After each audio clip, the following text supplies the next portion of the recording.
Hi hello friends, welcome to Raji home style. నేను మీ రాజేశ్వరి అండి. ఈరోజు రాజీ హోమ్ స్టైల్లో టమాటా బజ్జీని ఏ విధంగా చేసుకోవాలో చూసేద్దాం. టమాటా బజ్జీ అంటే బయట బండి మీద దొరికే స్పైస్ టమాటా బజ్జీ కాదండి, ఇంట్లో చేసుకునే సింపుల్ నార్మల్ టమాటా బజ్జీ అన్నమాట. ఈ టమాటా బజ్జీ కోసం నేను ఇక్కడ కొద్దిగా దూరగా ఉన్న టమాటాలని రెండింటిని తీసుకున్నానండి. పూర్తిగా మాగిన టమాటాలు కాదు, దూరగా ఉన్న వాటిని రెండింటిని తీసుకున్నాను. వీటిని ఈ విధంగా వీడియోలో చూపిస్తున్న విధంగా రౌండ్ షేప్లో కట్ చేసేసుకోవాలి. బాగా మాగిన టమాటాలు తీసుకున్నామంటే ఆయిల్లో వేయంగానే బజ్జీ అనేది మెత్తగా యాలబడిపోయినట్లు ఉంటుందండి, క్రిస్పీగా ఉండదు. సో కొద్దిగా దూరగా ఉన్న వాటిని బజ్జీలుగా వేసుకున్నామంటే బజ్జీ అనేది బాగా స్టిఫ్గా క్రిస్పీగా మనకు టేస్టీగా ఉంటుంది. సో దూరగా ఉన్న వాటిని తీసుకున్నాను. ఇలా రౌండ్ షేప్లో కట్ చేసుకొని పక్కన పెట్టేసుకోవాలి. ఒక బౌల్ తీసుకొని అందులో టమాటాలకి సరిపడా శనగపిండిని తీసుకోవాలండి. ఎగ్జాక్ట్లీ చెప్పాలంటే 1 కప్పు పడుతుంది.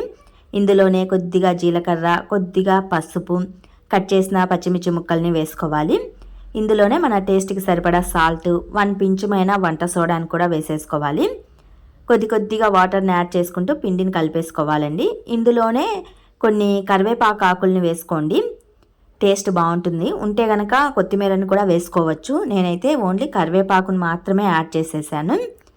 ఇందులోనే బజ్జీలు క్రిస్పీగా రావాలంటే 2 లేదా 3 టేబుల్ స్పూన్లమైన బియ్యపిండిని వేసుకున్నామంటే క్రిస్పీగా వస్తాయి. నేనైతే 2 టేబుల్ స్పూన్లమైన బియ్యపిండిని వేశాను. మీకు ఇష్టం లేకపోతే స్కిప్ చేయొచ్చు. కొద్దిగా వాటర్ని యాడ్ చేసుకుంటూ బజ్జీ పిండిని కలుపుకోవాలి.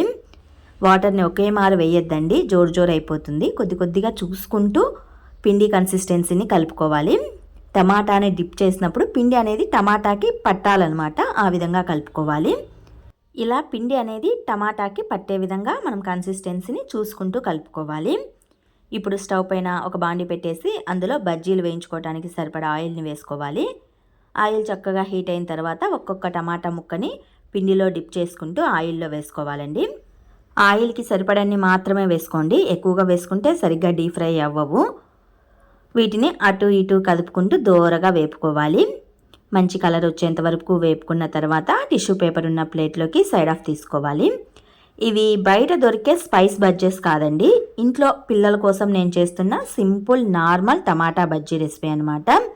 బయట అయితే ఇంకో రకంగా ఉంటాయి, స్పైసెస్ ఎక్కువగా ఉంటుంది. టమాటాని అవాయిడ్ చేసేసి స్పైసీని పెడుతూ ఉంటారు బజ్జీ లోపల.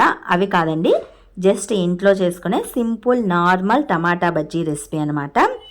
మరి మీకు నేను చేసిన ఈ టమాటా బజ్జీ రెసిపీ ప్రిపరేషన్ వీడియో నచ్చినట్లయితే మరికొన్ని ఇలాంటి వీడియోస్ కోసం డూ సబ్స్క్రైబ్ మై ఛానల్. పక్కనున్న బెల్ సింబల్ని ప్రెస్ చేసి మా ఛానల్ని యాక్టివేషన్ చేసుకోండి. ఈ బజ్జీలను ఈవినింగ్ టైం స్నాక్ రెసిపీగా చేసుకోవచ్చండి. పిల్లలందరూ చక్కగా లైక్ చేస్తారు. రోజు ఒకే ఐటెం కాకుండా ఇలా స్పెషల్గా టమాటాతో బజ్జీ రెసిపీ ప్రిపరేషన్ అండి. చాలా అంటే చాలా బాగుంటుంది, కంపల్సరీ ట్రై చేయండి. టేస్ట్ కూడా సూపర్గా ఉంటుంది. Once again do subscribe. Thanks to watch this video.